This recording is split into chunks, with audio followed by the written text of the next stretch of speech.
आज हम पढ़ेंगे अध्याय 6 का 4था श्लोक। यज्ञों के द्वारा प्रसन्न होकर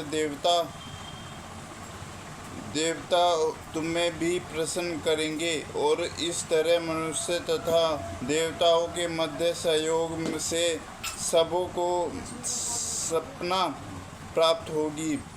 देवतारगण सांसारिक कार्यों के लिए आधारित प्राप्त प्रशासन है। प्रत्येक जीव द्वारा शरीर धारण करने के लिए आवश्यक वायु, प्रकाश, जल तथा अन्य सारे वर उन देवताओं के अधिकार में हैं जो भगवान के शरीर के विभिन्न भागों में असंख्य सहायक के रूप में स्थित हैं।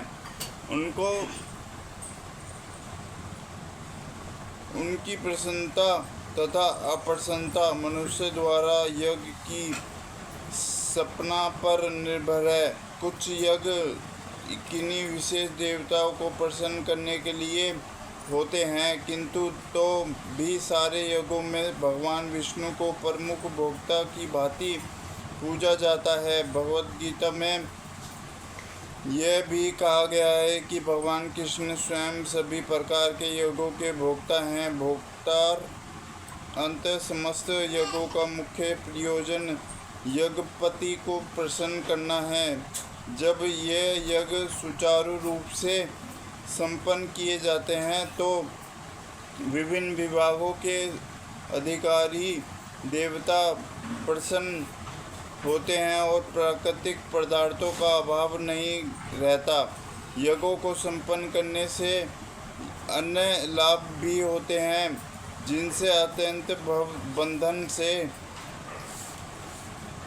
मुक्ति मिल जाती है।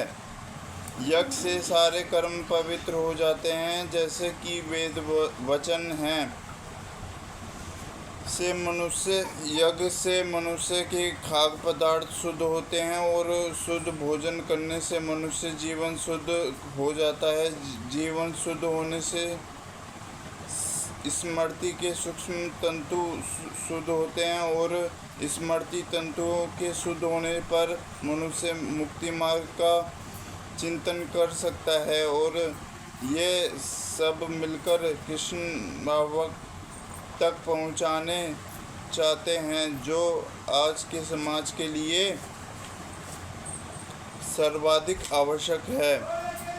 जीवन की विभिन्न आवश्यकताओं की पूर्ति करने वाले विभिन्न देवता यज्ञ संपन्न होने पर प्रसन्न होकर तुम्हारी सारे आवश्यकताओं उन्हें आवश्यक संतुष्ट करना चाहिए। वेदों में विभिन्न देवताओं के लिए विभिन्न प्रकार के यज्ञों की संतुष्टि है, किंतु वे सब भगवान को ही अर्पित किए जाते हैं। किंतु जो यह नहीं समझ सकता कि भगवान क्या है, उसके लिए देवयज्ञ का विधान है। अनुष्ठानकर्ता के भौतिक गुणों के अनुसार वेदों में विभिन्न प्रकार के यज्ञों का विधान है। विभिन्न देवताओं की पूजा भी उसी आधार पर अर्थात गुणों के अनुसार की जाती है। उदाहरण मांसाहारियों को देवी काली की पूजा करने के लिए कहा जाता है, जो भौतिक प्रकृति की घोर रूपा है, और देवी के समक्ष पशु बलि का आदेश है। किंतु जो सतोगणी उनके लिए विष्णु के दिव्य पूजा बताई जाती है।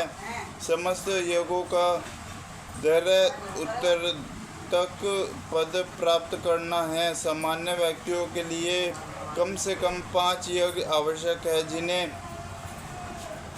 महायज्ञ कहते हैं। किंतु मनुष्य को यह जानना चाहिए कि जीवन की सारी आवश्यकताएं भगवान की देवता प्रतिनिधियों द्वारा ही पूरी की जाती है। कोई कुछ बना नहीं सकता।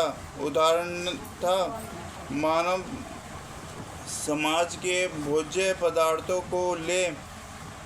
इन भोज्य पदार्थों में शाकाहारी के लिए अन्न, फल, शाक, दूध, चीनी, आदि है, तथा मांसाहारियों के लिए मांसाहारी, जिनमें से कोई भी पदार्थ मनुष्य नहीं बना सकता। एक और उदाहरण लें, यथा ऊष्मा, प्रकाश, जल, वायु आदि जो जीवन के लिए आवश्यक है, इनमें से किसी को बनाया नहीं जा सकता। परमेश्वर के लिए बिना ना तो प्रचुर प्रकाश मिल सकता है, ना चांदनी, वर्षा या प्रातःकालीन समीर ही, जिनके बिना मनुष्य जीवित नहीं रह सकता। स्पष्ट है कि हमारा जीवन भगवान द्वारा प्रदत्त वस्तुओं पर आश्रित है, यहाँ तक कि हमें अपने